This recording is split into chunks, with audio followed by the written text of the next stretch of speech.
At the end of the Civil War, there were 1 million U.S. troops, and 10 years later, there were 25,000. And so that's not just that's less than a tenth, that's a 250th or something like that of the troops that they had.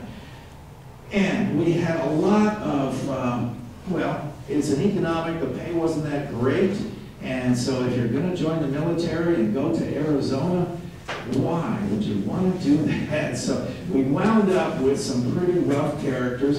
A lot of immigrants joined because they were right off the boat, and there was a lot of discrimination. If you were in New York or somewhere else, if you were Irish or German or anything else, you were going to get a lot of trouble. So the idea was join the military, you get clothing, you get food, and a chance to move up. You know, there was some sort of mobility. So we had a lot of soldiers here, and it was really boring. And I have a friend who's from Finland who has done the class difference between the officers and the enlisted men during the Apache Wars. And this fellow got his PhD from Finland. It just, people that are interested in Apaches are all over the world, but he did a lot of research in Tucson. And he found that there was a high incident of alcoholism. There was also a high incident of desertion, even though the penalties were really strict. They really couldn't track them all down. There was no internet at that time. But they had trouble keeping them in line. And the pay was slow because of the transportation. You might only get paid once every 2 months. And in one particular time, the paymaster showed up, and he missed the 2-month one, and so he was there after 4 months, and he only had 2 months' pay for them, and he listed that.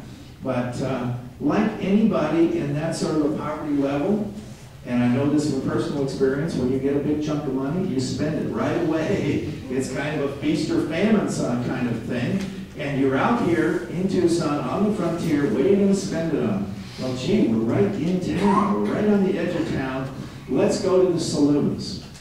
And that's what they did with it. They went to the bordellos, and they went to the saloons, and they went to the gambling houses, and that got to be a problem. This is what I was telling you about. And I have it right here, because she had not heard of this before.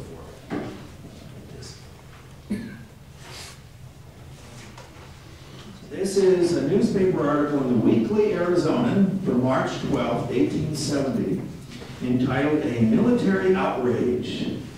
Now, I should tell you first about Billingsgate. If you haven't read old newspapers, you don't maybe know how bombastic they were. I was just been listening to Mark Twain's Roughing It when he was an editor, and how he would just add a lot of stuff just to make the newspaper interesting and just kind of exaggerate or at least take things to an extreme. So when you read the newspapers from the 1870s in particular, you're going to get a lot of exaggeration. And this is an Irish editor, and so I'm part Irish myself. Storytellers, just a little bit. So this is called A Military Outrage, and I'm quoting. On Sunday night, a party of 20 soldiers from Camp Lowell, drunk and armed to the teeth, made a descent on the town and attempted to carry all before them. They first went to the saloon of Mr. Levin and demanded lager beer, giving the bartender to understand that they did not intend to pay for it, but must have it notwithstanding. A gentleman present concluded to try a ruse, which had the effect of driving them off before the matters became too serious. They left forthwith and struck out for the courthouse plaza, keeping up a constant fire from their pistols as they marched along. In passing the residence of Mr. Pennington, the barking of a watchdog was distasteful to their drunken interests, so the whole party fired through the gate, shooting the faithful dog through the head.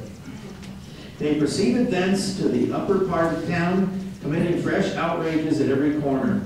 A young man named Ortega, standing in front of his house, as the mob passed, was considered a fitting target, and they shot him through the thigh. They next attacked a citizen in front of the drugstore, Charles H. Myers. He escaped with his life, however, leaving the street bespattered with his blood.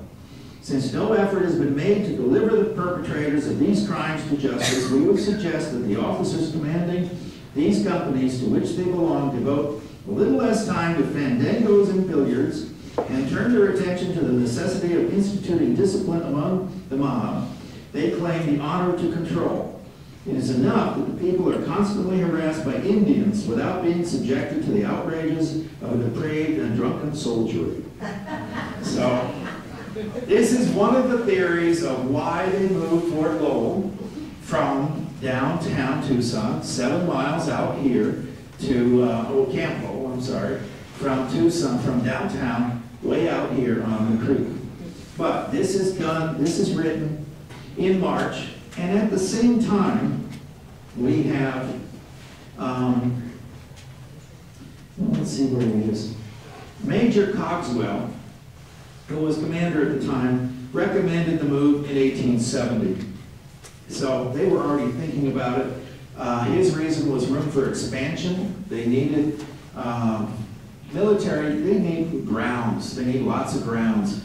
And so he had already been talking about it in 1870, and he had suggested along the Rito, because the water was there, they didn't have the water at the old Camp Lowell. And General Crook made the same recommendation in 1872. He was the district commander for Arizona. And in 1873, the Secretary of War recommended that Forts Grant and Lowell be relocated, Camps Grant and Lowell. The citizens were upset. They feared lack of protection. And according to Dave and some of the others, they also feared the lack of access to the soldiers' wallets because they had those saloons. But as luck would have it, they move out here, and within months, Pye Allen builds his store, which does serve beverages. So the saloon followed the soldiers in this case. And so on March 10th, 1873, they had the official orders to move the fort, and they moved it to where Troop D of the 1st Cavalry was already camped. So they had maybe been reconnoitering, and this was under 1st Lieutenant Charles Bendier.